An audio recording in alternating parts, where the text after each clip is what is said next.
ਇਹ ਹਫ਼ਤਾਵਾਰ ਬਾਈਬਲ ਦਾ ਦਰਸੀਵਾਸ Plainfield Christian Science Church Independent ਵੱਲੋਂ ਹੈ, ਜਿਹੜਾ ਨਿਊ ਜਰਸੀ ਅਮਰੀਕਾ ਵਿੱਚ ਹੈ। ਹੋਰ ਮਾਲੂਮਾਤ ਲਈ ਤੁਸੀਂ ਸਾਡੀ ਵੈਬਸਾਈਟ ਵੇਖੋ www.plainfieldcs.com। ਇਹ ਸਬਕ 1 ਅਗਸਤ 2021 ਐਤਵਾਰ ਦੇ ਦਿਨ ਹਫ਼ਤੇ ਦੇ ਅਖੀਰ ਉੱਤੇ ਤੁਹਾਡੇ ਪੜ੍ਹਨ ਲਈ ਤਿਆਰ ਕੀਤਾ ਗਿਆ ਹੈ।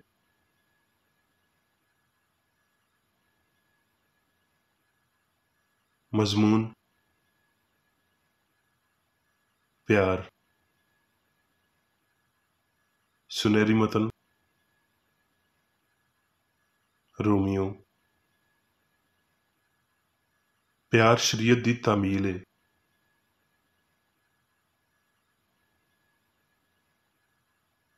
ਜਵਾਬੀ ਪੜ੍ਹਾਈ ਜ਼ਬੂਰ। ਆਹ, ਮੈਂ ਤੇਰੀ ਸ਼ਰੀਅਤ ਨਾਲ ਕੈਸੀ ਮੁਹੱਬਤ ਰੱਖਦਾ ਵਾਂ। ਮੈਨੂੰ ਸਾਰਾ ਦਿਨ ਉਹਦਾ ਹੀ ਧਿਆਨ ਰਹਿੰਦਾ ਹੈ। ਤੂੰ ਮੇਰੇ ਲੁਕਣ ਦੀ ਥਾਂ ਤੇ ਮੇਰੀ ਸਿਪਰ ਹੈ। ਮੈਨੂੰ ਤੇਰੇ ਕਲਾਮ ਉੱਤੇ ਭਰੋਸਾ ਹੈ।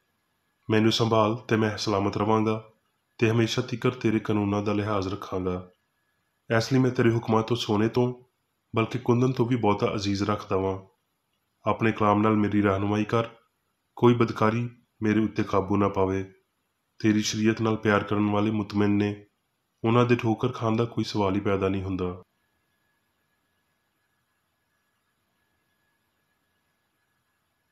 ਦਰਸੀਵਾਜ਼ ਬਾਈਬਲ ਵਿੱਚੋਂ ਯਸ਼ੂਆ। ਇਸ ਫਰਮਾਨ ਤੇ ਸ਼ਰ੍ਹਾ ਉੱਤੇ ਅਮਲ ਕਰਨ ਦੀ ਬਹੁਤ ਇਹਤਿਆਤ ਰੱਖਿਓ, ਜਿਹਦਾ ਹੁਕਮ ਖੁਦਾਵੰਦ ਦੇ ਬੰਦੇ ਮੂਸਾ ਨੇ ਤੁਹਾਨੂੰ ਦਿੱਤਾ, ਵੀ ਤੁਸੀਂ ਖੁਦਾਵੰਦ ਆਪਣੇ ਰੱਬ ਨਾਲ ਪਿਆਰ ਰੱਖੋ ਤੇ ਉਹਦੀਆਂ ਸਾਰੀਆਂ ਰਾਹਾਂ ਉੱਤੇ ਟੁਰੋ ਤੇ ਉਹਦੇ ਹੁਕਮਾਂ ਨੂੰ ਮੰਨੋ ਤੇ ਉਹਦੇ ਨਾਲ ਚਮੜੇ ਰਵੋ ਤੇ ਆਪਣੇ ਸਾਰੇ ਦਿਲ ਤੇ ਆਪਣੀ ਸਾਰੀ ਜਾਨ ਨਾਲ ਉਹਦੀ ਬੰਦਗੀ ਕਰੋ।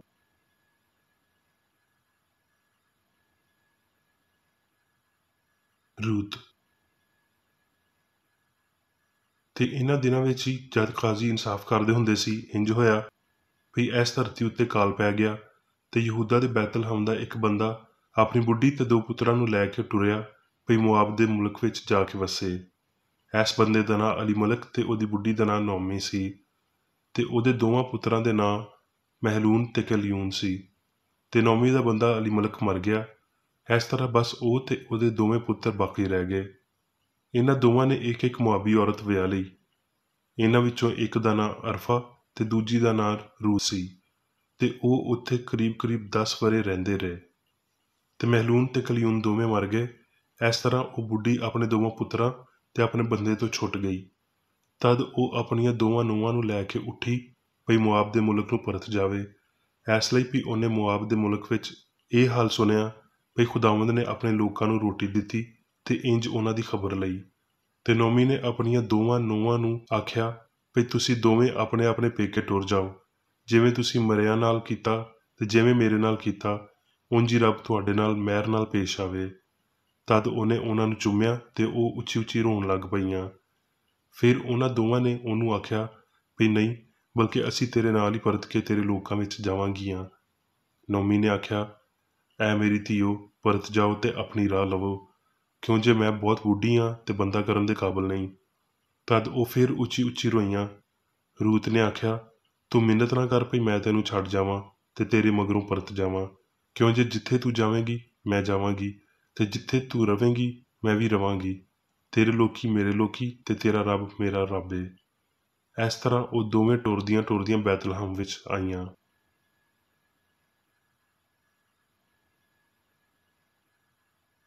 ਰੂਤ। ਤੇ ਨੌਮੀ ਦੇ ਬੰਦੇ ਦਾ ਇੱਕ ਰਿਸ਼ਤੇਦਾਰ ਸੀ ਜਿਹੜਾ ਅਲੀ ਮਲਕ ਦੇ ਘਰਾਣੇ ਦਾ ਬੜਾ ਮਾਲਦਾਰ ਸੀ ਤੇ ਉਹਦਾ ਨਾਂ ਬੋਜ਼ ਸੀ।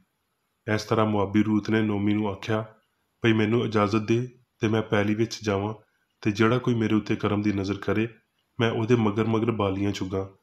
ਉਹਨੇ ਉਹਨੂੰ ਆਖਿਆ, ਜਾ ਮੇਰੀ ਧੀਏ। ਫਿਰ ਬੋਜ਼ ਨੇ ਆਪਣੇ ਉਸ ਨੌਕਰ ਨੂੰ ਜਿਹੜਾ ਵਾਢੀ ਕਰਨ ਵਾਲਿਆਂ ਉੱਤੇ ਮੁਕਰਰ ਸੀ ਪੁੱਛਿਆ ਵੀ ਇਹ ਕਿਹਦੀ ਕੁੜੀ ਏ। ਉਸ ਨੌਕਰ ਨੇ ਜਿਹੜਾ ਵਾਢੀ ਕਰਨ ਵਾਲਿਆਂ ਉੱਤੇ ਮੁਕਰਰ ਸੀ ਜਵਾਬ ਦਿੱਤਾ ਵੀ ਇਹ ਉਹ ਮੁਆਬੀ ਕੁੜੀ ਏ ਜਿਹੜੀ ਨੌਮੀ ਦੇ ਨਾਲ ਮੁਆਬ ਦੇ ਮੁਲਕ ਵਿੱਚੋਂ ਆਈ ਏ। ਤਦ ਬੋਜ਼ ਨੇ ਰੂਤ ਨੂੰ ਆਖਿਆ, ਐ ਮੇਰੀ ਧੀਏ, ਕੀ ਤੈਨੂੰ ਸੁਣਦਾ ਨਹੀਂ? ਤੂੰ ਦੂਜੀ ਪੈਲੀ ਵਿੱਚ ਬਾਲੀਆਂ ਚੁਗਣ ਨੂੰ ਨਾ ਜਾਵੀਂ ਤੇ ਨਾ ਇੱਥੋਂ ਨਿਕਲੀ, ਬਲਕਿ ਮੇਰੀਆਂ ਨੌਕਰਾਨੀਆਂ ਦੇ ਨਾਲ ਨਾਲ ਰਵੀਂ। ਉਸ ਪੈਲੀ ਉੱਤੇ ਜਿਹਨੂੰ ਉਹ ਵੱਢਦੇ ਨੇ ਤੇਰੀਆਂ ਅੱਖੀਆਂ ਜੰਮੀਆਂ ਰਹਿਣ, ਤੇ ਤੂੰ ਇਹਨਾਂ ਦੇ ਹੀ ਮਗਰ ਮਗਰ ਟੁਰੀ। ਕੀ ਮੈਂ ਇਹਨਾਂ ਜਵਾਨਾਂ ਨੂੰ ਹੁਕਮ ਨਹੀਂ ਦਿੱਤਾ ਭਈ ਉਹ ਤੈਨੂੰ ਹੱਥ ਨਾ ਲਾਉਣ, ਤੇ ਜਦ ਤੈਨੂੰ ਤਰੇ ਲੱਗੇ ਤੇ ਭਾਂਡਿਆਂ ਦੇ ਕੋਲ ਜਾ ਕੇ ਉਸੇ ਪਾਣੀ ਵਿੱਚੋਂ ਪੀ ਲਵੀਂ ਜਿਹੜਾ ਮੇਰੇ ਜਵਾਨਾਂ ਨੇ ਭਰਿਆ ਹੈ। ਤਦ ਉਹ ਮੂੰਹ ਭਰਨੇ ਡਿੱਗੀ ਤੇ ਧਰਤੀ ਉੱਤੇ ਸਿਰ ਸੁੱਟ ਕੇ ਉਹਨੂੰ ਆਖਿਆ, ਕੀ ਗੱਲ ਏ ਵੀ ਤੂੰ ਮੇਰੇ ਉੱਤੇ ਕਰਮ ਦੀ ਨਜ਼ਰ ਕਰਕੇ ਮੇਰੀ ਖਬਰ ਲੈਣਾ ਏ, ਜਦ ਕਿ ਮੈਂ ਪਰਦੇਸਾਂ ਨਾ। ਬੋਜ਼ ਨੇ ਉਹਨੂੰ ਆਖਿਆ, ਜੋ ਕੁਝ ਤੂੰ ਆਪਣੇ ਬੰਦੇ ਦੇ ਮਰਨ ਤੋਂ ਬਾਅਦ ਆਪਣੀ ਸੱਸ ਦੇ ਨਾਲ ਕੀਤਾ, ਉਹ ਸਭ ਮੈਨੂੰ ਚੰਗੀ ਤਰ੍ਹਾਂ ਪਤਾ ਹੈ ਭਈ ਤੂੰ ਕਿਵੇਂ ਆਪਣੇ ਮਾਂ ਪਿਓ ਤੇ ਆਪਣੀ ਧਰਤੀ ਨੂੰ ਛੱਡਿਆ ਤੇ ਇਹਨਾਂ ਲੋਕਾਂ ਵਿੱਚ ਜਿਨ੍ਹਾਂ ਨੂੰ ਤੂੰ ਇਹਦੇ ਤੋਂ ਪਹਿਲਾਂ ਨਾ ਜਾਣਦੀ ਸੀ ਆ ਗਈ। ਖੁਦਾਵੰਦ ਤੇਰੇ ਕੰਮ ਦਾ ਬਦਲਾ ਦੇਵੇ, ਬਲਕਿ ਖੁਦਾਵੰਦ ਇਸਰਾਈਲ ਦੇ ਰੱਬ ਵੱਲੋਂ ਜਿਹਦੇ ਪਰਾਂ ਹੇਠਾਂ ਤੂੰ ਪਨਾਹ ਲੈਣ ਆਈ ਏ, ਤੈਨੂੰ ਪੂਰਾ ਅਜਰ ਮਿਲੇ।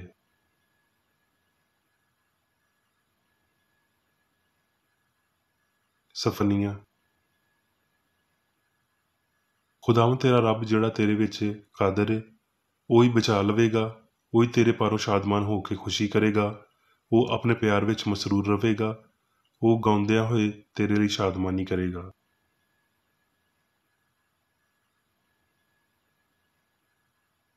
ਰੋਮੀਓ। ਆਪਸ ਦੇ ਪਿਆਰ ਦੇ ਸਿਵਾ ਕਿਸੇ ਸ਼ੈ ਵਿੱਚ ਕਿਸੇ ਦੇ ਕਰਜ਼ਦਾਰ ਨਾ ਹੋਵੋ, ਕਿਉਂ ਜੇ ਜਿਹੜਾ ਦੂਜੇ ਨਾਲ ਪਿਆਰ ਕਰਦਾ ਹੈ ਉਹਨੇ ਸ਼ਰੀਅਤ ਉੱਤੇ ਪੂਰਾ ਅਮਲ ਕੀਤਾ। ਮੁਹੱਬਤ ਆਪਣੇ ਗੁਆਂਢੀ ਨਾਲ ਬਦੀ ਨਹੀਂ ਕਰਦੀ, ਇਸ ਲਈ ਮੁਹੱਬਤ ਸ਼ਰੀਅਤ ਦੀ ਤਾਮੀਲ ਹੈ।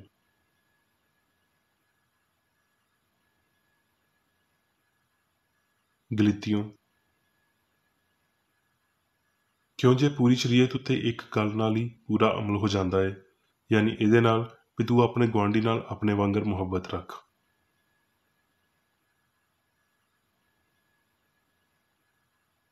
ਯੋਹੰਨਾ।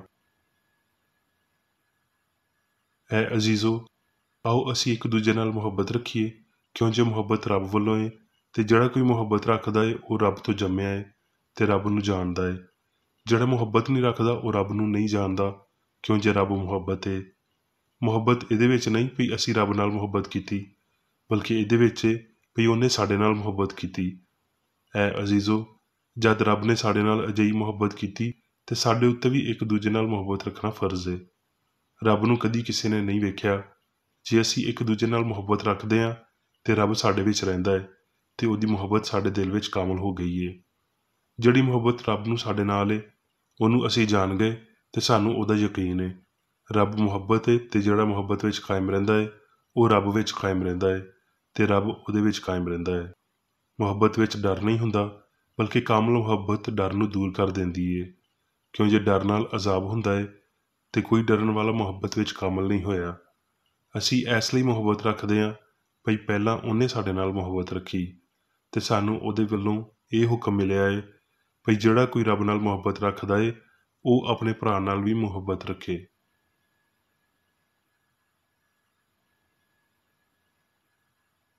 ਯੋਹੰਨਾ। ਤੇ ਰੱਬ ਦੀ ਮੁਹੱਬਤ ਇਹ ਹੈ ਭਈ ਅਸੀਂ ਉਹਦੇ ਹੁਕਮਾਂ ਉੱਤੇ ਅਮਲ ਕਰੀਏ।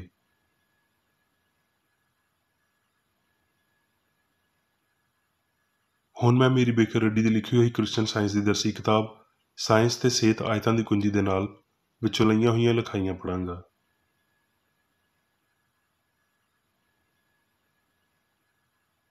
ਸਾਇੰਸ ਤੇ ਸਿਹਤ।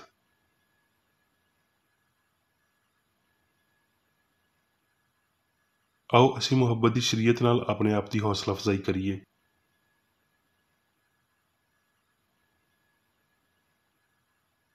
ਇਲਾਹੀ ਪਿਆਰ ਨੇ ਹਮੇਸ਼ਾ ਇਨਸਾਨ ਦੀ ਲੋੜ ਨੂੰ ਪੂਰਾ ਕੀਤਾ ਹੈ ਤੇ ਹਮੇਸ਼ਾ ਪੂਰਾ ਕਰੇਗੀ।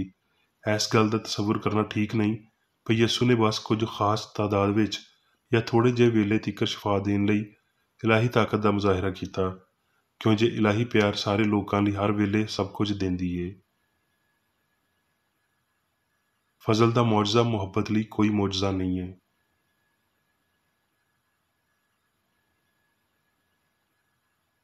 ਸ਼ਫਾ ਤੇ ਤਾਲੀਮ ਦੋਵਾਂ ਵਿੱਚ ਰੱਬ ਤੇ ਇਨਸਾਨ ਨਾਲ ਪਿਆਰ ਸੱਚਾ ਪਿਆਰ ਹੈ। ਪਿਆਰ ਰਾਹ ਨੂੰ ਮੁਤਾਸਰ ਕਰਦਾ, ਰੋਸ਼ਨ ਕਰਦਾ, ਚੁਣਦਾ ਤੇ ਰਹਿਨੁਮਾਈ ਕਰਦਾ ਹੈ। ਦਰੁਸਤ ਮਕਸਦ ਖਿਆਲਾਂ ਨੂੰ ਸ਼ਹਿ ਦਿੰਦੇ ਤੇ ਕਲਾਮ ਤੇ ਅਮਾਲਾਂ ਨੂੰ ਤਾਕਤ ਤੇ ਆਜ਼ਾਦੀ ਦਿੰਦੇ ਨੇ।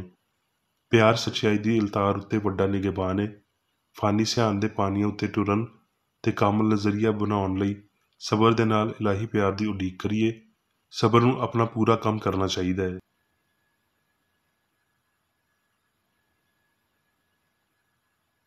ਇਲਾਹੀ ਪਿਆਰ ਜਿਨ੍ਹਾਂ ਜ਼ਹਿਰੀਲੇ ਸੱਪ ਨੂੰ ਬੇਜ਼ਰਰ ਬਣਾਇਆ, ਜਿਨ੍ਹਾਂ ਬੰਦਿਆਂ ਨੂੰ ਉਬਲਦੇ ਹੋਏ ਤੇਲ ਤੋਂ, ਬਲਦੇ ਹੋਏ ਤੰਦੂਰ ਤੋਂ, ਸ਼ੇਰ ਦੇ ਪੰਜਿਆਂ ਤੋਂ ਬਚਾਇਆ, ਉਹ ਹਰ ਦੌਰ ਵਿੱਚ ਬਿਮਾਰ ਨੂੰ ਸ਼ਿਫਾ ਦੇ ਸਕਦਾ ਤੇ ਪਾਪ ਤੇ ਮੌਤ ਉੱਤੇ ਫਤਹਿਮੰਦ ਹੋ ਸਕਦਾ ਹੈ।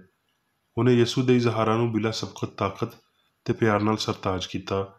ਪਰ ਉਹੀ ਸਿਆਣ ਜਿਹੜੀ ਮਸੀਹ ਯਿਸੂ ਦੀ ਵੀ ਏ, ਸਾਇੰਸ ਦੇ ਖਾਤਰ ਦੇ ਨਾਲ ਹੋਣੀ ਚਾਹੀਦੀ ਏ, ਤਾਂ ਜੋ ਨਬੀਆਂ ਤੇ ਰਸੂਲਾਂ ਦੇ ਪੁਰਾਣੇ ਇਜ਼ਹਾਰਾਂ ਨੂੰ ਦੁਹਰਾਏ ਤੇ ਤਸਦੀਕ ਕਰੇ। ਸੱਚਾਈ ਵਿੱਚ ਗਲਤੀ ਦਾ ਕੋਈ ਸ਼ਾਉਰ ਨਹੀਂ ਹੈ, ਮੁਹੱਬਤ ਵਿੱਚ ਨਫ਼ਰਤ ਦਾ ਕੋਈ ਫਹਿਮ ਨਹੀਂ ਹੈ, ਹਯਾਤੀ ਦੀ ਮੌਤ ਨਾਲ ਕੋਈ ਸਾਂਝ ਨਹੀਂ ਹੈ। ਸੱਚਾਈ, ਹਯਾਤੀ ਤੇ ਮੁਹੱਬਤ ਹਰ ਉਸ ਸ਼ੈ ਲਈ ਹਲਾਕਤ ਦਾ ਇੱਕ ਕਾਨੂੰਨ ਹੈ ਜਿਹੜੀ ਇਹਨਾਂ ਦੇ ਉਲਟ ਹੈ, ਕਿਉਂ ਜੇ ਇਹ ਆਪ ਰੱਬ ਦੇ ਸਿਵਾ ਕੁਝ ਵੀ ਜ਼ਾਹਿਰ ਨਹੀਂ ਕਰਦੀਆਂ।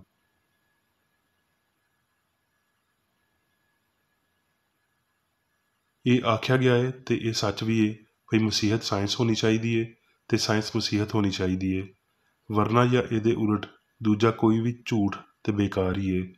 ਪਰ ਕੋਈ ਵੀ ਗੈਰ ਜ਼ਰੂਰੀ ਜਾਂ ਗੈਰ ਹਕੀਕੀ ਨਹੀਂ ਹੈ, ਉਹ ਇਜ਼ਹਾਰ ਵਿੱਚ ਇੱਕੋ ਜਿਹੇ ਹੀ ਨੇ। ਇਹ ਦੂਜੇ ਦੇ ਨਾਲ ਮੁਤਾਬਕਤ ਰੱਖਦਾ ਸਾਬਤ ਹੁੰਦਾ ਹੈ। ਮਸੀਹਤ ਜਿਵੇਂ ਯਿਸੂ ਨੇ ਇਹਦੀ ਤਾਲੀਮ ਦਿੱਤੀ ਸੀ, ਕੋਈ ਭੇਤ ਜਾਂ ਤਕਰੀਬਾਂ ਦਾ ਇੱਕ ਨਿਜ਼ਾਮ ਨਹੀਂ ਹੈ ਤੇ ਨਾ ਹੀ ਇੱਕ ਰਸਮੀ ਯਹੋਵਾ ਵੱਲੋਂ ਕੋਈ ਤੋਹਫਾ ਹੈ, ਬਲਕਿ ਇਹ ਗਲਤੀ ਨੂੰ ਮੁਕਾਉਣ ਤੇ ਬਿਮਾਰ ਨੂੰ ਸ਼ਿਫਾ ਦੇਣ ਲਈ ਪਿਆਰ ਦਾ ਇਜ਼ਹਾਰ ਸੀ। ਸਿਰਫ ਮਸੀਹ ਜਾਂ ਸੱਚਾਈ ਦੇ ਨਾਂ ਨਾਲ ਨਹੀਂ, ਬਲਕਿ ਸੱਚਾਈ ਦੇ ਇਜ਼ਹਾਰ ਵਿੱਚ ਜਿਵੇਂ ਦਾ ਮਾਮਲਾ ਇਲਾਹੀ ਲੋੜ ਦੇ ਸਿਲਸਿਲੇ ਦਾ ਹੋਇਆ ਹੋਵੇਗਾ।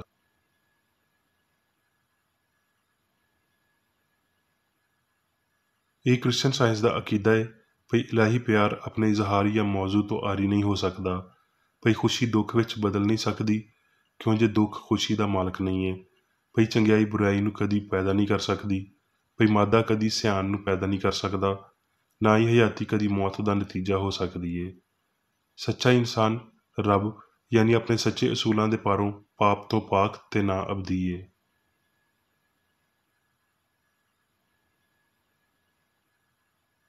ਸੱਚ ਤੇ ਗਲਤੀ ਦੇ ਵਿਚਾਲੇ ਫਰਜ਼ੀ ਲੜਾਈ, ਰੂਹਾਨੀ ਹਿੱਸਾਂ ਦੇ ਸਬੂਤ ਤੇ ਮਾਦੀ ਹਵਾਸ ਦੀ ਗਵਾਹੀ ਦੇ ਵਿਚਾਲੇ ਇਹ ਬਸ ਇੱਕ ਜ਼ੇਨੀ ਤਸਾਦਮ ਹੈ, ਤੇ ਰੂਹ ਤੇ ਬਦਨ ਦੇ ਵਿਚਾਲੇ ਇਹ ਲੜਾਈ ਇਲਾਹੀ ਪਿਆਰ ਦੇ ਫਹਿਮ ਤੇ ਉਹਦੇ ਉੱਤੇ ਈਮਾਨ ਦੇ ਰਾਹੀਂ ਸਾਰੇ ਸਵਾਲਾਂ ਨੂੰ ਹੱਲ ਕਰ ਦੇਵੇਗੀ।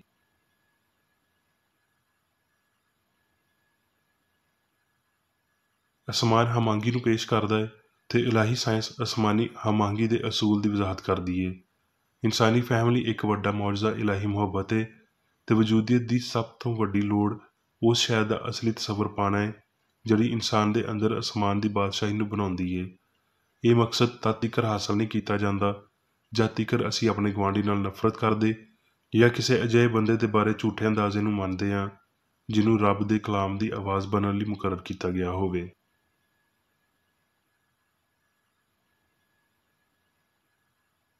ਕਿਸੇ ਬੰਦੇ ਲਈ ਨਰਮ ਲਫ਼ਜ਼ ਤੇ ਮਸੀਹੀ ਹੌਸਲਾ ਅਫਜ਼ਾਈ, ਉਹਦੇ ਖਦਸ਼ਿਆਂ ਲਈ ਰਹਿਮ ਤੇ ਸਬਰ ਕਰਨਾ ਤੇ ਉਹਨਾਂ ਨੂੰ ਮੁਕਾਉਣਾ ਅਜਿਹੀ ਜਜ਼ਬਾਤੀ ਇਕੱਠੀ ਕੁਰਬਾਨੀਆਂ ਵਾਲੇ ਨਜ਼ਰੀਆਂ, ਦਕਿਆਨੁਸੀ ਉਧਾਰ ਲਈਆਂ ਹੋਈਆਂ ਤਕਰੀਰਾਂ ਤੇ ਬਹਿਸਾਂ ਨਾਲੋਂ ਬਹੁਤ ਚੰਗਾ ਹੈ ਜਿਹੜਾ ਇਲਾਹੀ ਮੁਹੱਬਤ ਦੀ ਸ਼ੋਲਾਜ਼ਨ ਜਾਇਜ਼ ਕ੍ਰਿਸਚਨ ਸਾਇੰਸ ਦੀ ਮਜ਼ਹੀਕਾ ਖੇਜ਼ ਨਕਲ ਦੇ ਸਿਵਾ ਕੁਝ ਨਹੀਂ।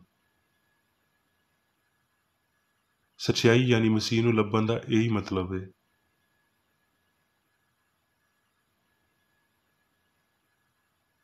ਸਾਡੀ ਤਰੱਕੀ ਦਾ ਤਾਯਨ ਕਰਨ ਲਈ ਸਾਨੂੰ ਇਹ ਸਿੱਖਣਾ ਚਾਹੀਦਾ ਹੈ ਕਿ ਸਾਡੀਆਂ ਹਮਦਰਦੀਆਂ ਕਿੱਥੇ ਨੇ ਤੇ ਅਸੀਂ ਰੱਬ ਦੇ ਤੌਰ ਤੇ ਕਿਹਨੂੰ ਮੰਨਦੇ ਤੇ ਉਹਦੀ ਤਾਬੇਦਾਰੀ ਕਰਦੇ ਹਾਂ।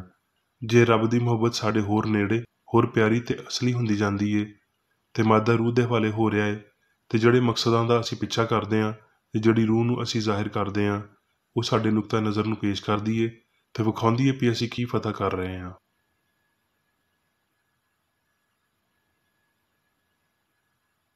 ਸੱਚਾਈ ਦਾ ਲਾਫਾਨੀ ਨਜ਼ਰੀਆ ਆਪਣੇ ਪਰਾਂ ਹੇਠਾਂ ਬਿਮਾਰਾਂ ਤੇ ਪਾਪੀਆਂ ਨੂੰ ਇਕੱਠਿਆਂ ਕਰਦਿਆਂ ਹੋਏ ਸਦੀਆਂ ਦਾ ਇਹਾਤਾ ਕਰ ਰਿਹਾ ਹੈ।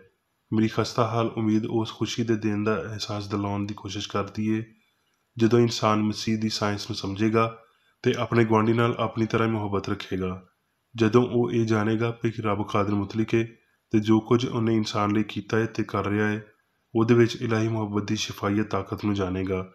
ਵਾਅਦੇ ਪੂਰੇ ਕੀਤੇ ਜਾਣਗੇ, ਇਲਾਹੀ ਸ਼ਿਫਾ ਦੇ ਦੁਬਾਰਾ ਜ਼ਾਹਿਰ ਹੋਣ ਦਾ ਵੇਲਾ ਹਾਮਾ ਵੇਲਾ ਹੁੰਦਾ ਹੈ, ਤੇ ਜੋ ਕੋਈ ਵੀ ਆਪਣਾ ਧਰਤੀ ਵਾਲਾ ਸਭ ਕੁਝ ਇਲਾਹੀ ਸਾਇੰਸ ਦੀ ਅਲਤਾਰ ਉੱਤੇ ਰੱਖਦਾ ਹੈ, ਉਹ ਹੁਣ ਮਸੀਹ ਦੇ ਪਿਆਲੇ ਵਿੱਚੋਂ ਪੀਂਦਾ ਹੈ, ਤੇ ਉਹ ਰੂਹ ਤੇ ਮਸੀਹੀ ਸ਼ਿਫਾ ਦੀ ਤਾਕਤ ਤੋਂ ਮਲਬੂਸ ਹੁੰਦਾ ਹੈ।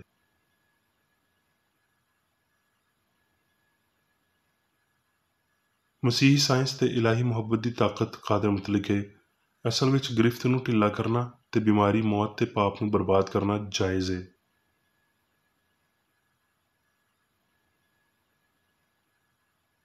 ਸਾਰੀ ਜਾਣਸਾਰੀ ਦਾ ਮਾਦਾ ਇਲਾਹੀ ਪਿਆਰ, ਬਿਮਾਰ ਦੀ ਸ਼ਿਫਾ ਤੇ ਪਾਪ ਦੀ ਤਬਾਹੀ ਦਾ ਪਰਛਾਵਾਂ ਤੇ ਇਜ਼ਹਾਰ ਹੈ। ਸਾਡੇ ਮਾਲਿਕ ਨੇ ਆਖਿਆ, ਜੇ ਤੁਸੀਂ ਮੇਰੇ ਨਾਲ ਪਿਆਰ ਕਰਦੇ ਹੋ ਤੇ ਮੇਰੇ ਹੁਕਮਾਂ ਉੱਤੇ ਅਮਲ ਕਰੋਗੇ।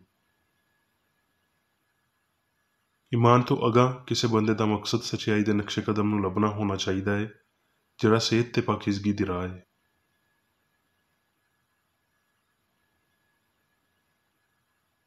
ਦੂਜੇ ਲਫ਼ਜ਼ਾਂ ਵਿੱਚ, ਆਓ ਅਸੀਂ ਮਾਮਲੇ ਦਾ ਨਤੀਜਾ ਸੁਣਦੇ ਹਾਂ। ਰੱਬ ਨਾਲ ਮੁਹੱਬਤ ਰੱਖੋ ਤੇ ਉਹਦੇ ਹੁਕਮਾਂ ਉੱਤੇ ਅਮਲ ਕਰੋ, ਕਿਉਂ ਜੇ ਇਹੀ ਉਹਦੀ ਸ਼ਬੀਹ ਤੇ ਸੂਰਤ ਉੱਤੇ ਕਾਮਲ ਇਨਸਾਨੀਅਤ ਹੈ। ਇਲਾਹੀ ਮੁਹੱਬਤ ਲਾਮਹਿਦੂਦ ਹੈ। ਇਸ ਲਈ ਜੋ ਕੁਝ ਵੀ ਵਜੂਦ ਰੱਖਦਾ ਹੈ, ਉਹ ਸਭ ਕੁਝ ਰੱਬ ਦਾ ਹੈ ਤੇ ਰੱਬ ਵਿੱਚ ਹੈ, ਤੇ ਇਹ ਉਹਦੇ ਪਿਆਰ ਨੂੰ ਜ਼ਾਹਿਰ ਕਰਦਾ ਹੈ।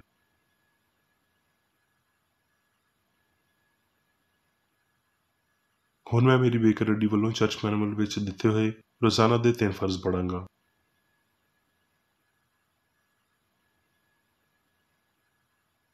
ਰੋਜ਼ਾਨਾ ਦੀ ਦੁਆ। ਇਸ ਚਰਚ ਦੇ ਹਰ ਰੁਕਨ ਦਾ ਇਹ ਫਰਜ਼ ਹੈ ਕਿ ਹਰ ਰੋਜ਼ ਇਹ ਦੁਆ ਕਰੇ, ਤੇਰੀ ਬਾਦਸ਼ਾਹੀ ਆਵੇ, ਇਲਾਹੀ ਸੱਚਾਈ, ਹਯਾਤੀ ਤੇ ਪਿਆਰ ਦੀ ਸਲਤਨਤ ਮੇਰੇ ਅੰਦਰ ਕਾਇਮ ਹੋਵੇ, ਤੇ ਸਾਰੇ ਪਾਪ ਮੈਥੋਂ ਨਿਕਲ ਜਾਣ, ਤੇ ਤੇਰਾ ਕਲਾਮ ਸਾਰੇ ਇਨਸਾਨਾਂ ਦੇ ਪਿਆਰ ਨੂੰ ਵਧਾਵੇ ਤੇ ਉਹਨਾਂ ਉੱਤੇ ਹਕੂਮਤ ਕਰੇ।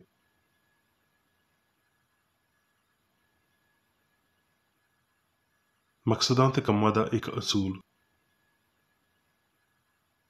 ਨਾ ਕੋਈ ਮੁਖਾਲਫਤ ਤੇ ਨਾ ਕੋਈ ਜ਼ਾਤੀ ਤਾਲੁਕ ਮਾਦਰੀ ਚਰਚ ਦੇ ਕਿਸੇ ਰੁਕਨ ਦੇ ਮਕਸਦਾਂ ਜਾਂ ਕੰਮਾਂ ਉੱਤੇ ਅਸਰ ਕਰਨੇ ਚਾਹੀਦੇ।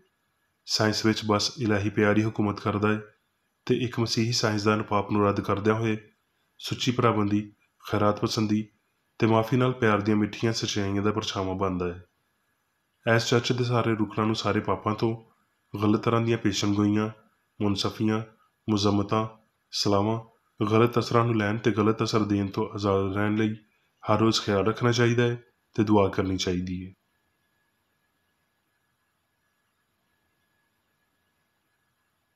ਫਰਜ਼ ਲਈ ਚੁਸਤੀ।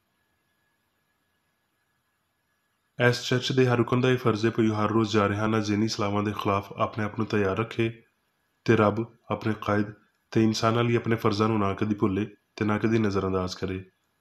ਉਹਦੇ ਕੰਮਾਂ ਦੇ ਰਾਹੀਂ ਉਹਦਾ ਇਨਸਾਫ ਹੋਵੇਗਾ, ਉਹ ਬੇਕਸੂਰ ਜਾਂ ਕਸੂਰਵਾਰ ਹੋਵੇਗਾ।